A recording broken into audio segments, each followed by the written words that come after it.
ये है हाबील और काबील जो हजरत आदम अलैहिस्सलाम के घर परवान चढ़ रहे थे। हाबील नरम दिल फरमाबरदार, काबील मजबूत जिद्दी और गुस्से का तेज। दोनों एक ही माँ बाप के थे। दास्तान है पहली नस्ल की, इंसानियत की पहली आजमाइश की, जहां एक कुर्बानी कबूल हुई और दूसरी रद्द, और वो रद्द हसद बनकर दिल में जाग उठा। इस आग ने तारीख का पहला कातिल पैदा किया और यूं जमीन ने पहली बार इंसान का खून देखा। आइए देखते हैं कि आखिर काबील ने हाबील को कत्ल क्यों किया। हजरत हव्वा रजी अल्लाह अन्हा 20 या 40 मरतबा हजरत आदम अलैहिस्सलाम से हामिला हुई। हर हमल में 2-2 बच्चे पैदा हुए, एक लड़का और एक लड़की।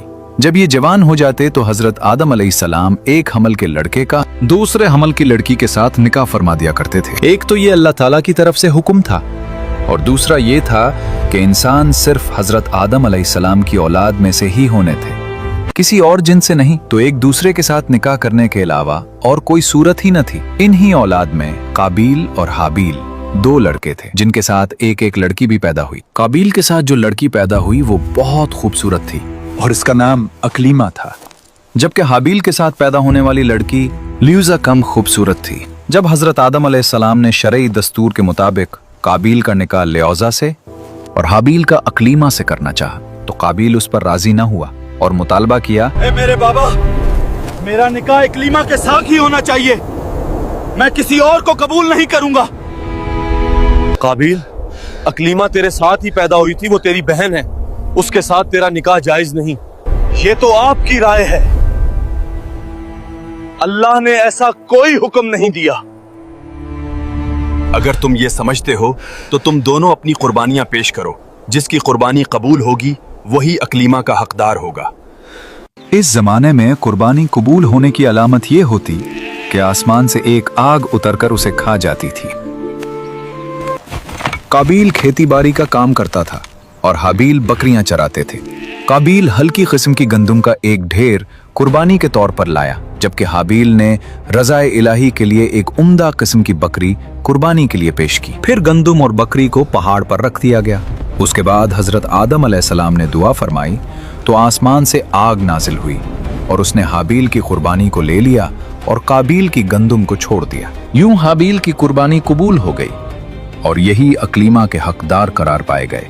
हाबील की कुर्बानी कबूल होने पर काबील के दिल में बुग़्ज़ और हसद पैदा हुआ। काबील ने हाबील से कहा, हाबील, मैं तुझे कत्ल कर दूंगा। क्यों? इसलिए कि तेरी कुर्बानी मकबूल हुई और मेरी कबूल ना हुई, और इसी वजह से तू अकलीमा का मुस्तहिक ठहरा, लेकिन मेरे लिए ये जिल्लत है। हाबील ने जवाब दिया कि अल्लाह ताला सिर्फ डरने वालों की कुर्बानी कबूल फरमाता है। अब अगर तेरी कुर्बानी कबूल ना हुई तो ये खुद तेरे अफाल का नतीजा है, इसमें मेरा क्या कसूर है? अगर तू मुझे कत्ल करने के लिए मेरी तरफ हाथ बढ़ाएगा तो मैं तुझे कत्ल करने के लिए ऐसा नहीं करूंगा, क्योंकि मैं नहीं चाहता कि मेरी तरफ से इब्तदा हो। हालांकि मैं तुझसे कवी और तवाना हूं, ये सिर्फ इसलिए कि मैं अल्लाह ताला से डरता हूं और ये चाहता हूं कि मैं गुनाहगार ना बनूं। हाबील की खौफ खुदा पर मुश्तमिल इस तमाम गुफ्तगू के बाद भी काबील अपनी शहवत की तस्कीन के लिए नफ्स अम्मारा के शर का शिकार होकर अपने भाई को कत्ल करने के इरादे पर डटा रहा और बिलाखिर काबील ने हाबील को किसी तरीके से कत्ल कर दिया और यूं दुनिया और आखिरत का खसारा उठाया। कह रहा हूँ वो कर, वरना मैं तुम्हें अभी मार डालूंगा। हाबील, आज मैं सब कुछ खत्म कर दूंगा। ये तुम्हारी किस्मत थी।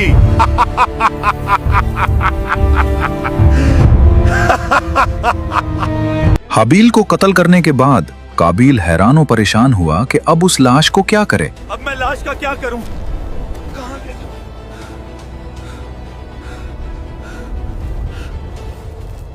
क्योंकि उस वक्त तक कोई इंसान मरा ही ना था। चुनाचे एक वक्त तक वो लाश को पुश्त पर लादे फिरता रहा। फिर जब उसे लाश छुपाने का कोई तरीका ना आया तो अल्लाह ताला ने इंसानों की तदफीन का तरीका सिखाने के लिए एक कव्वा भेजा। चुनाचा यूं हुआ कि 2 कव्वे आपस में लड़े, उनमें से एक ने दूसरे को मार डाला।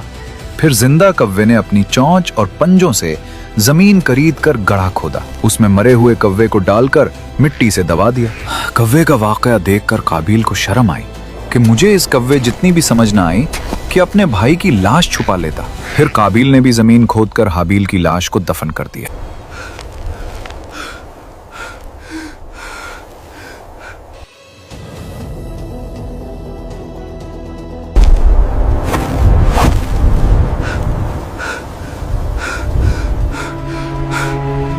میں نے کیا کر دیا؟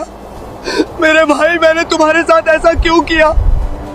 کاش میں اپنے غصے پہ قابو کر لے۔ ہائے افسوس، میں تو اس کوے جیسا بھی نہیں ہو سکا، میں تو اس کوے جیسا بھی نہیں ہو سکا جس نے اپنے ساتھی کو دفن کرنا سکھا دیا۔ حابیل کو قتل کرنے کے بعد قابیل کا بہت برا حال ہوا۔ چنانچہ مروی ہے کہ جب قابیل نے اپنے بھائی کو قتل کر دیا تو اسی دن سے اللہ تعالیٰ نے اس کا ایک پاؤں پنڈلی سمیت اس کی ران کے ساتھ ملا دیا۔ میرے ساتھ کیا ہو رہا ہے؟ کیوں میری ٹانگ ایسا کر رہی ہے؟ Oh, help me! I can't breathe! اور یہ قیامت تک یوں ہی ملا رہے گا۔ اس کا چہرہ سورج کی طرف کر دیا کہ جس طرف سورج گھومتا اسی طرف اس کا چہرہ گھوم جاتا تھا۔ یا اللہ اغفر لی۔ قابیل کا اخروی عذاب بھی بہت سخت ہوگا، جیسا کہ حضرت عبداللہ رضی اللہ عنہ سے روایت ہے، رسول اللہ صلی اللہ علیہ وسلم نے ارشاد فرمایا، کسی جان کو ظلماً قتل نہیں کیا جاتا مگر اس کے خون ناحق میں حضرت آدم علیہ السلام کے پہلے بیٹے کا حصہ ضرور ہوتا ہے، کیونکہ اس نے پہلے ظلماً قتل ایجاد کیا۔